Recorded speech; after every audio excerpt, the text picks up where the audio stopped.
Welcome back to another video. If you're a Jiu Jitsu athlete who just finished physical therapy and are asking the question of, what do I do next? This video is for you. My name is Dr. Diana Wang. I'm a doctor of physical therapy, certified athletic trainer, and at Open Mat Physio, we've helped over 350 plus Jiu Jitsu athletes go from being injured to back to training. Currently, I'm in Virginia supporting the Master's Judo program at High Noon Jiu Jitsu and Judo. And as you can see, I'm in my hotel room, but it's been such a great week so far. Been able to meet the athletes, kind of give them some advice, and did a presentation with them today on ways that I can be a resource as a physical therapist as they go on their Olympic journey dreams. So this is a question we get often with a lot of our clients or even some of our followers of when they say that they're finished with physical therapy. One, what happens after?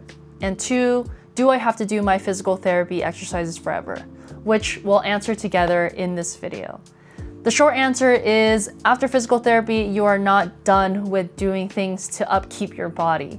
If anything, you fall into the next step, which is creating a maintenance program or strength and conditioning program to keep you strong, healthy, and durable so you can stay on the mats for a really long time. And the second question around, do I have to do my physical therapy exercises forever? The answer is yes, but they're going to look a lot different than maybe when you were doing the actual PT part.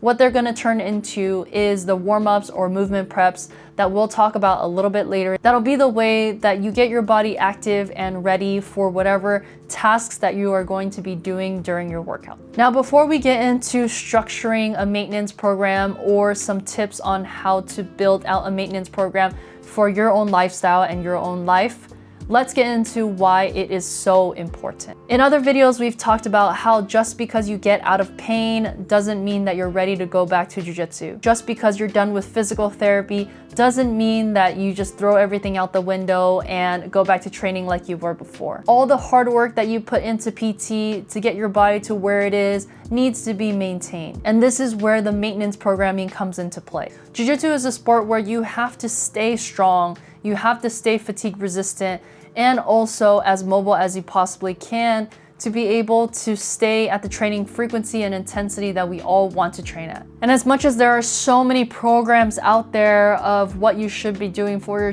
training for Jiu Jitsu, it can be very, very simple, especially if you're really busy. What we always recommend and program for our clients who continue with us after their physical therapy into the continuation program is 2 to 3 times a week, full body workouts, an hour each session. And our opinion is if you can get the most bang for your buck for the minimum effective dose, then we're just gonna leave a lot more space for you to be able to do whatever you want on the mats. But when we're looking at structuring a specific strength and conditioning session for Jiu Jitsu, usually this is what I like to do. The first part is going to be a movement prep, as in potentially some of the exercises that you were doing in physical therapy prior that really helped keep some of your injuries at bay, or just specific exercises that you really like to warm up your body. That's where it is in movement prep. The second part, we get into some sort of speed work. What it looks like for upper body would be medicine ball throws or upper body plyometrics. For lower body, anything along the lines of plyometrics with jumping or broad jumps or even sprinting.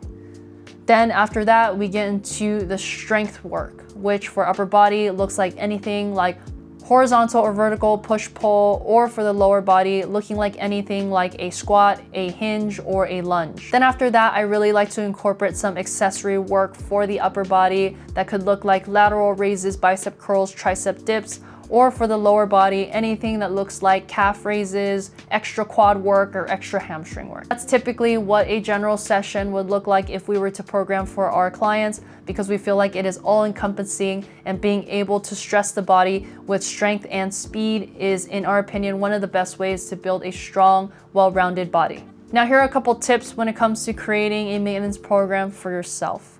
One is that maybe the 2 times a week, 45-minute session or hour session doesn't fit into your lifestyle. We've had plenty of clients who had to adjust that, and they found that maybe 5 days a week, 20 minutes at a time actually works better. This is for you to decide and figure out what exercises that you can stack throughout the week that'll get you that same effect, but ultimately what it comes down is consistency and sustainability.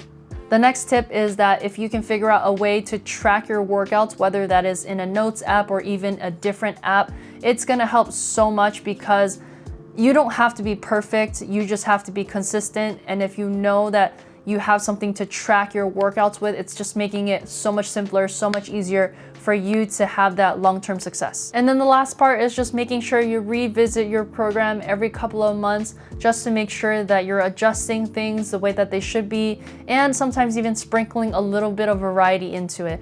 I know I get bored with my workouts at times, so making sure I add something new, but understanding what my goal is helps keep the workouts interesting while allowing it to be sustainable over time. Now, to bring it all together, the moral of the story is that just because you're done with physical therapy doesn't mean your upkeep ends there. It means that you just move into a phase of maintenance where you have to start to build out a strength and conditioning program to make sure that you stay strong, you stay healthy, and you stay happy off and on the mats. If you follow these tips and figure out a good way to create a maintenance program for yourself, not only are you going to start to build a better quality of life on the mats while reducing your risk of injuries, but you also start to build a better quality of life off the mats, which I think ultimately is what this is about.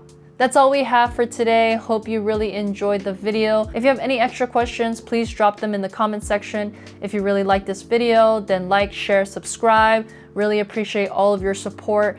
And if you feel like you don't know where to go now that you finished PT and you need a little bit of guidance or are dealing with an injury that's just holding you back from training Jiu-Jitsu 100%, click the link below to schedule a free 20-minute discovery call and we can see how we can help.